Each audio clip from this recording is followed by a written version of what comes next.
कर्नाटक की वजीर प्रियंका खरगे को धमकी मिलने के पस मंजर में हुबली में यूथ कांग्रेस के कारकुनों ने आरएसएस के खिलाफ एहतजाज करते हुए अपने गुस्से का इजहार किया है। हुबली के लिंगेश्वर नगर में आरएसएस के दफ्तर का घेराव करने की कोशिश के दौरान पुलिस ने यूथ कांग्रेस के 30 से ज्यादा कारकुनों को हिरासत में लिया।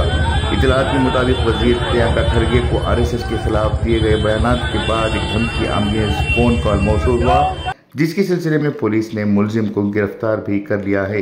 इसी वाक़े के खिलाफ कांग्रेस के कारकुनों ने आरएसएस के दफ्तर के सामने धरना दिया। इस मौके पर यूथ कांग्रेस के जिले सदर Arjun Patil, chief general secretary Shujauddin Watchmaker, नायब सदर कासिम कुरलगी, शाहनू खान, महेश बजंत्री, मंजुनाथ उपार, जोयल राहुल, अबू बीजापुर, जाकिर, शीतल मत्तापट्टी, हनीफ वगैरह मौजूद थे। Bureau report Inquilab news Shimoga.